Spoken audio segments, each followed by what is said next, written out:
Hey everybody, this is herculespetix, founder, curator, docent, and gift shop employee of the herculespetix Academy of Comic Book Studies.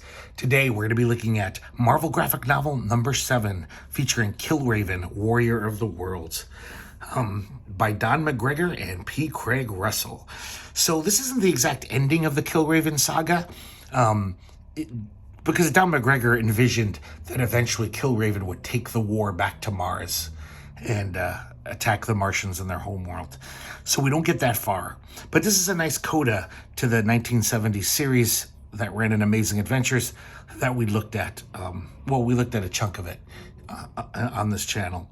It's really nice to see Don McGregor and P. Craig Russell reunite for this. This is about 7 years after Amazing Adventures ended. Pretty nice cover by P. Craig Russell. It's interesting, P. Craig Russell's style has changed a bit, quite a bit, since the 1970s, since 75, 76. And this came out in 1983. So, yeah, there's a lot of water under the bridge, a lot of ink under the bridge, I should say. Nice that they got lettering by Tom Warzachowski and coloring by Chris Cajero Cilla. So as far as mainstream comics, those are like the best letterer and colorist in the business.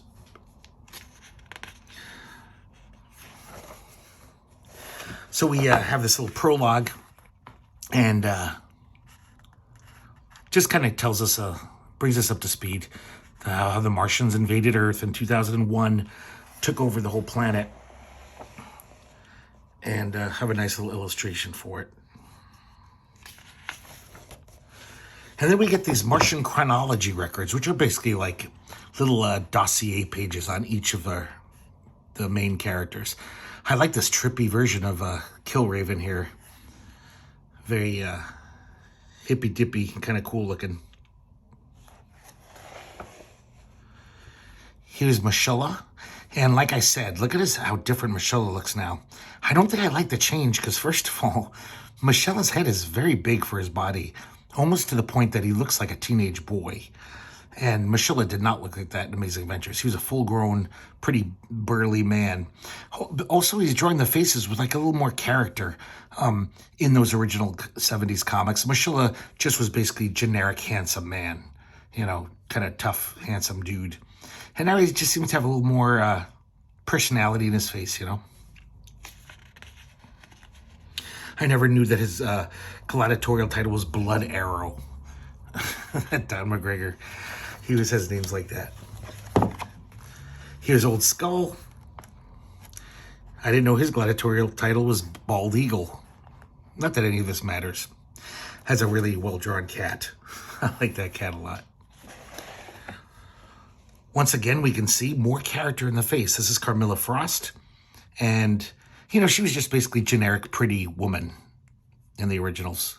And she definitely has some character there. And then we get a profile of the High Overlord. He's the big kahuna of the Martians.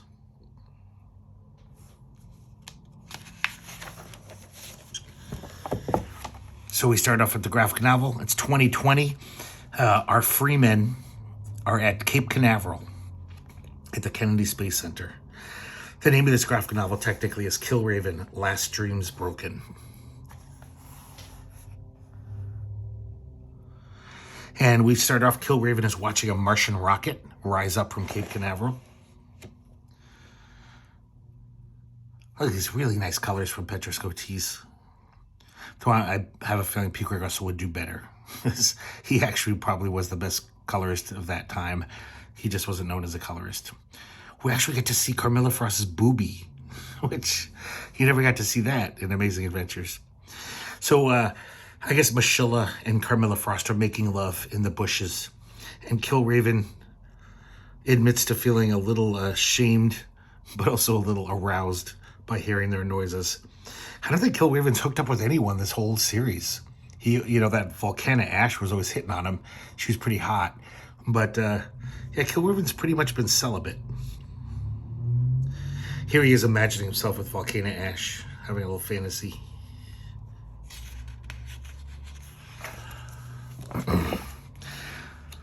Killraven approaches Old Skull And they have a little chat.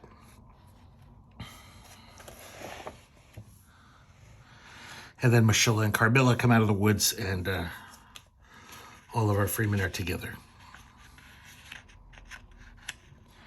So it seems like in the 7 intervening years, P. Greg Russell has definitely stripped down his style, which I remember this. I remember the difference between 70s and 80s P. Greg Russell. As a kid reading him, he definitely became more like just kind of stylized, maybe is the word, less lines, kind of more simple style of drawing. I mean, he's always had that just amazing underpinning of just great artistry. He knows how to draw, this guy. But definitely, a lot less lines. Some of these are very simple, like right there.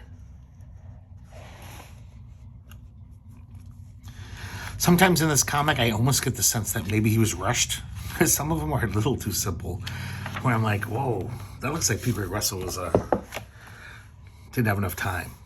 I mean, it's still better than most artists, even not grade A P. Greg Russell, still pretty fucking nice.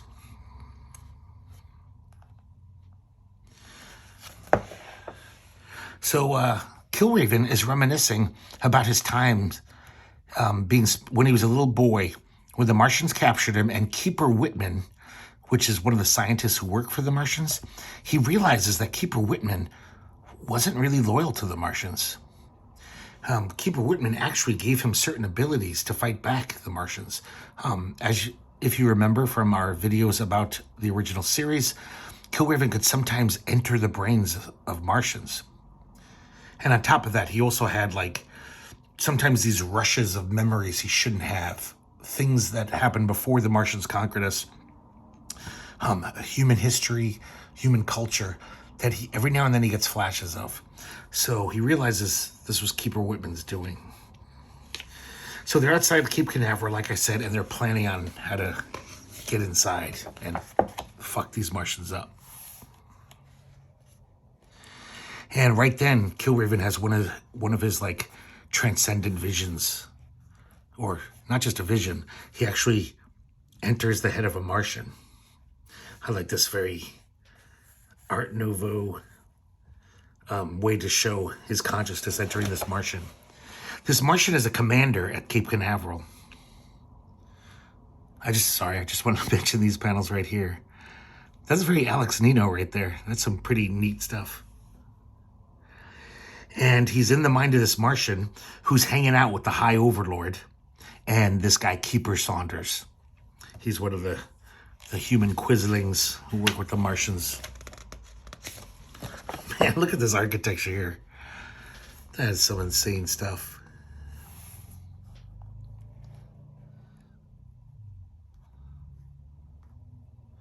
So I guess they're building this giant rocket, this war rocket. And Keeper Saunders is in charge of it. So Killraven's kind of observing these little snippets. He's not quite sure if he understands what they're talking about, because he just popped into the brain for a minute. And then, just as unexpectedly as it started, it ends, and Killraven his consciousness is thrust back in his body.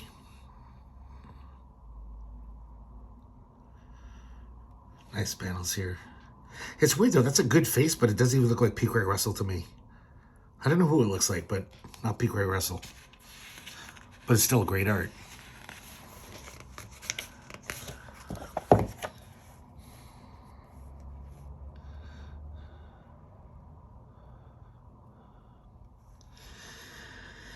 So all of a sudden they hear a noise from the brush. And it turns out it's this woman, Jeanette, and she introduces herself. She says, "Me, I'm a relic, I'm obsolete. I'm what used to be called an astronaut." That's the end of chapter 1. Very nice chapter break drawing there. So Jeanette Miller tells them her story. I guess she's been evading the Martians all this time, living in the ruins next to Cape Canaveral. Like I said, she was an astronaut. And of course, then the Martians invaded, so no more space program. And she kind of went underground, became a little solitary rebel.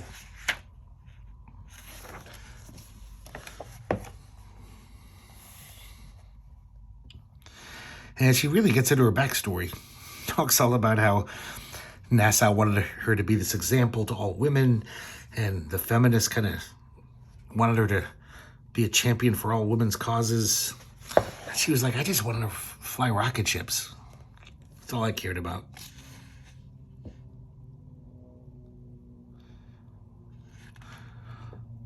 I like how they're talking. You see all the ruins of Earth civilization.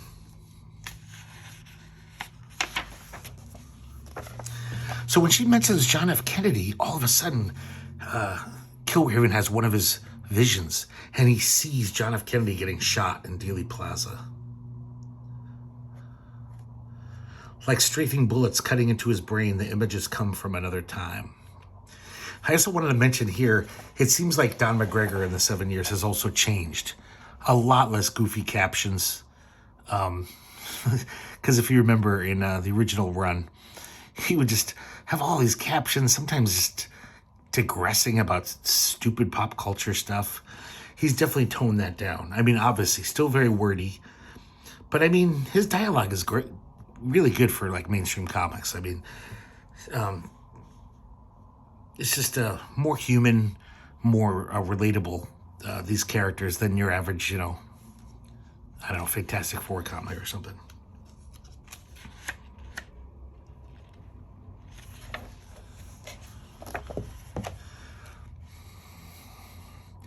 Killraven starts talking about his brother. We've heard mention of his brother many times in the comic. They were separated at childhood when the Martians invaded. And all this time he's been looking for his brother.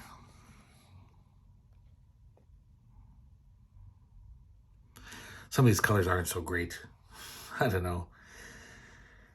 I think Pete Gregos would have done better. So basically, Jeanette Riley says, I'm sorry, is that her name? Whatever, let's just call her Jeanette. She's like, yeah, I want to blow up Cape Canaveral. Because Cape Canaveral basically is like a pretty big headquarters for the Martians. And she never had the manpower to do it. So now with the Freemen joining her, she's like, guys, I know about the whole layout of that place. And I got a plan. Are you guys can you guys help me? So now they got a plan, they got an inside information, and they're gonna blow up the place if they can. So Mashula and Carmilla go off together to talk. In the distance, we see this wolf and a guy running. And Carmilla informs Mashula that she's pregnant. That's a pretty good face there. Very believable. Like I was saying earlier, though, about having character, I think Carmilla has a little too much character in this panel. She looks weird there.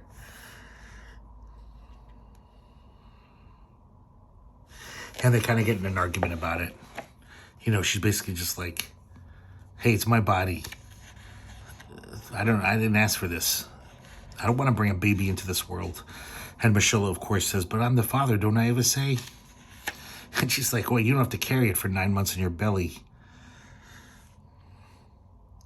So their arguments get a little more heated, but then it's interrupted by the sound. They hear, "Rrr." And all of a sudden, this guy jumps out of the brush and this wolf is attacking him. Killraven intercedes, starts attacking the wolf. You know what I forgot to mention? I was gabbing so much about the story, the dialogue. I just wanted to point out this tree. Look at that. I love that those 70s artists like Kaluta and Wrightson and Russell, they just so lovingly drew trees and stuff. So it's a pretty great fight scene between Killraven and this wolf. Oh, that's the end of the chapter.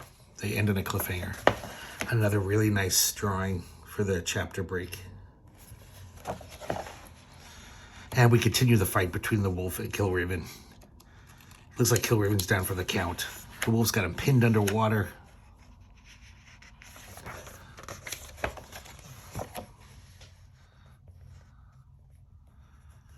Really well choreographed fight scene.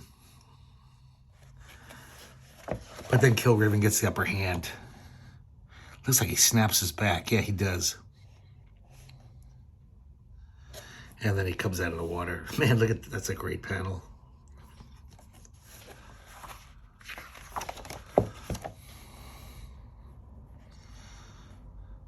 So the guy who the wolf was attacking, it turns out it's Killraven's brother. He calls him Jonathan. He's like, how'd you know my name? He's like, I'm your brother. I've been looking for you forever. His name's Joshua. Joshua Raven. And we have this full page panel of them hugging.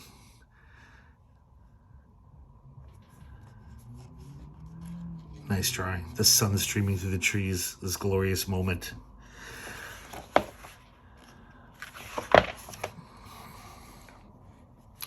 And Joshua tells him his whole story about how he's been looking for him for years. And, he was trapped by the Martians. They did experiments on him. But the whole time he could hear about his brother's exploits. Because Killraven was making a name for himself. And it inspired him to break free and find him. When Old Skull says something, Joshua says something really cruel to him. He's just like, why does he talk like that? What is he, retarded? And Old Skull's going to beat the shit out of him. But he says, because you're Mr. Killraven's brother, I'm going to try to forget you said that. Or he refers to himself in the third person. He's going to try real hard.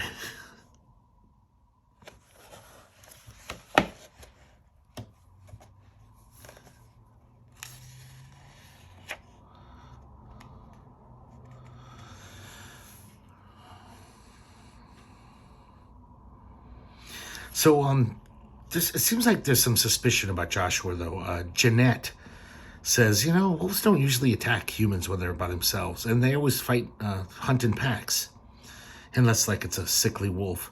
This is a healthy wolf. This seems weird. She's got some doubts about the whole thing. But then again, she chalks it up to the Martians changing everything. Michelle has his doubts, too. But Joshua proves that he's his brother with some memory of their mother. And he says, I'll join you. It'll be you and me against the Martians, little brother. Let It Die Like 4th of July, Chapter 4. Really, that's a very striking black and white image there. Oh, and red, of course.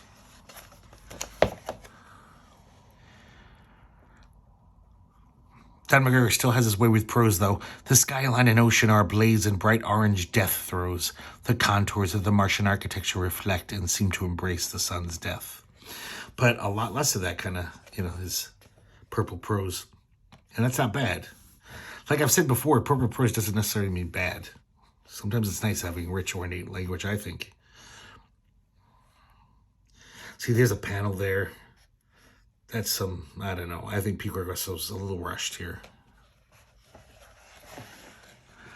So they see that Martian rocket, and it looks like it's done.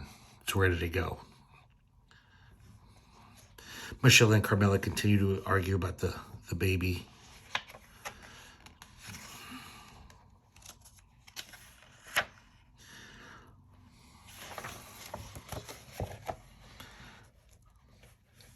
So right when they're about to get inside, Joshua hits Jeanette.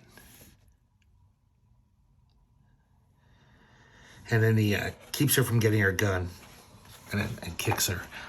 And then he transforms into a wolf man. He's a werewolf. And Killraven is completely shocked. He doesn't know what to do. He wants to run to his brother and help him, but he's like, shit, he's a wolf. And Joshua reveals his true colors. He's been working for the Martians all along. This is what the Martian experiments did to him. And he says, you better listen to me because all my wolf buddies, you can see them skulking here at the bottom. They've got you surrounded and they're totally under my command.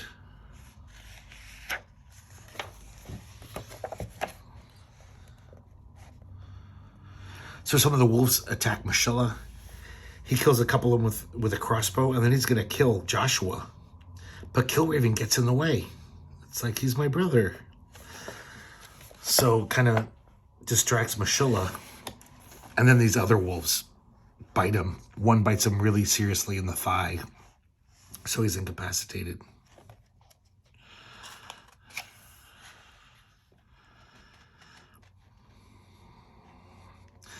And then there's a spotlight. And coming out of Cape Canaveral, it's the High Overlord and the Martian Commander.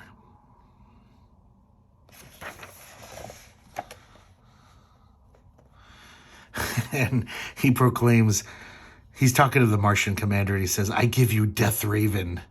So that's Joshua's Don McGregor type name, you know.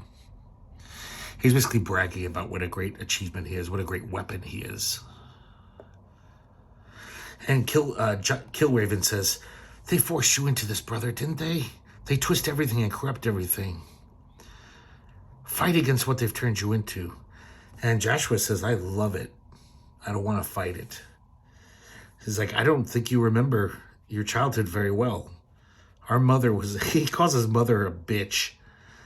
She was a conniving, ugly woman. And I used to beat the crap out of you, Jonathan. You dumb little snot nose. So I guess his memories of his brother Joshua were tinted by, you know, just time and hopeful feelings, you know. Look at Killraven here. He looks like a sad little boy when he tells him that. And then he starts attacking him.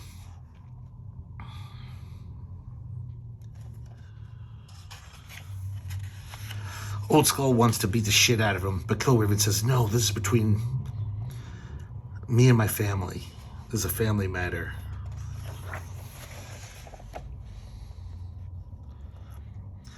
So he's just wailing on Killraven. And it's interspliced with memories of young Killraven, young Jonathan Raven, looking up at his older brother.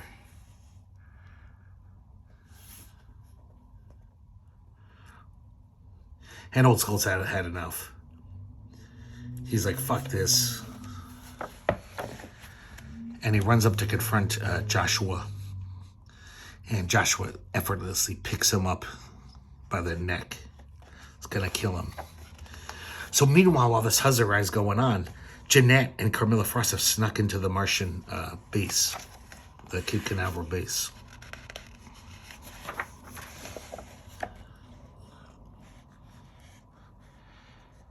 And Killraven's instantly worried about Old Skull. It looks like Old Skull's about to die. And so once again, his identity is ripped out of his body and put into that Martian commander. While that's happening, Carmilla Frost and Jeanette are raising havoc, killing all the Quislings at the Cape Canaveral. And this time, this is probably Keeper Whitman's legacy. He realizes he can control the Martian. He's not just hitchhiking a ride on his brain. He's in full control of the Martian. And he makes the Martian do things he's never done before. He makes him leap onto Joshua. He looks like some Cthulhu monster here. He makes the Martian attack Joshua. That's a pretty great design there.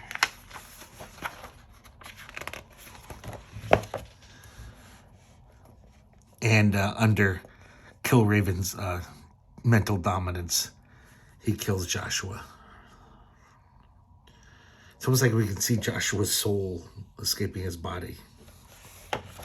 And then things get really weird, guys. This is I forgot about this.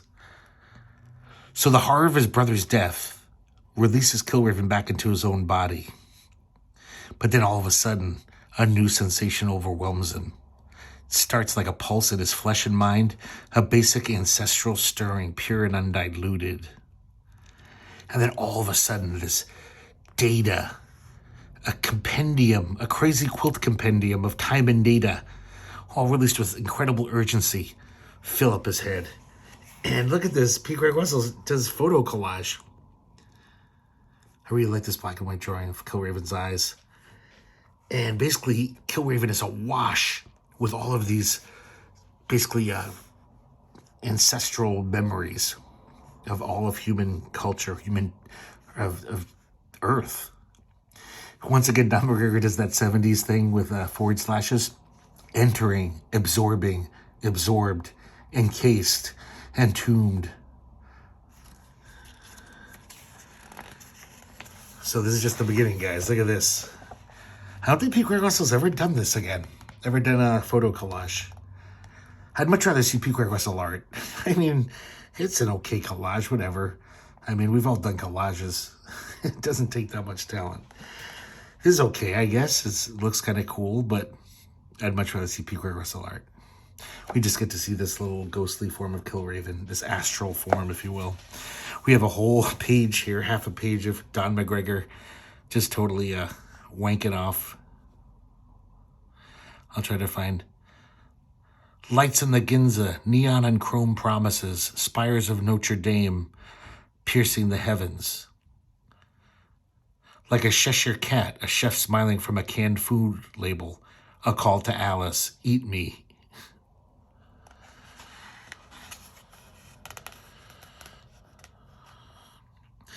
It was Whitman who implanted Earth's human past in his brain.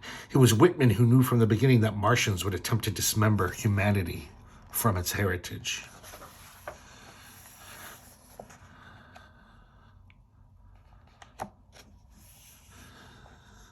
I said everything. Shenandoah.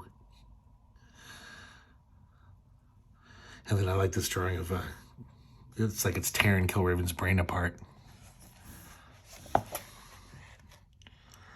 So then finally he's released from this spell, or whatever you want to call it. And he realizes his brother is gone, but he also realizes that his brother wasn't who he thought he hoped he'd be. So he's so happy that Old Skull's okay.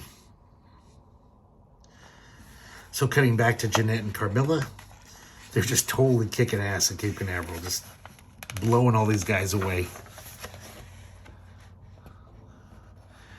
And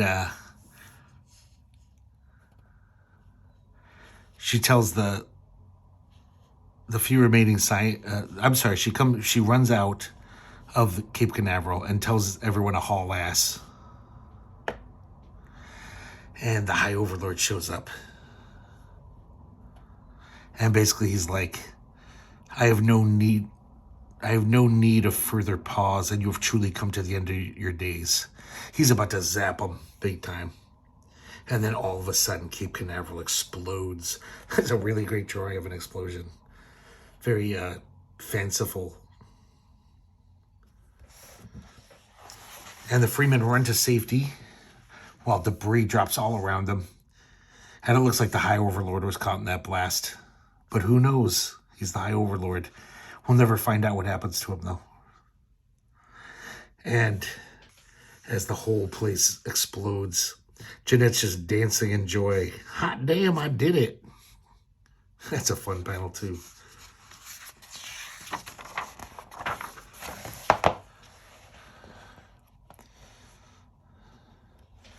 And Killraven says, you sound pretty exalted for someone who just blew up a dream.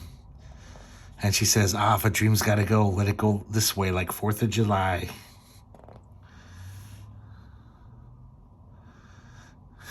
Then she nudges Killraven, says, hey, big boy, you ever fool around with an older woman? He says, only on 4th of July. So maybe they're going to hook up. That would be nice if Killraven got some action. And we see Old Skull carrying Mashilla, who's still wounded, obviously, carrying him away. And the flowers that he planted earlier, they're still living. And Old Skull is like, ain't that something? And Mashilla says, you never give it up, do you? And Old Skull says, nope. So like I said, this is a very nice coda to the Killraven series, even though it's not the big finale that we were promised. So there's obviously more adventures of Killraven. I don't know if I know there's a Killraven miniseries in the 2000s by Joseph Michael Linzer. I don't know if he continued the story or just did his own reboot of it. But But there it is, guys. This is really the end of Killraven, and definitely by Don McGregor and Pete Greg Russell. So I don't think those guys will ever get together again to do another one. I wish they would, though. I would love it. But hope you enjoyed looking at it. Hope you enjoyed the whole Killraven series. I hope it didn't go on too long. And in a few episodes, we're going to start a new series, which I'm not going to tell you yet. But probably by week's end, that should be up. And I'm kind of excited about it. But I was very excited about these Killravens. I'm very glad I saved them all these years so I could show them off to you. Okay, I guess that's it. I hope to see you here next time at the Herculespetix Academy of Comic Book Studies.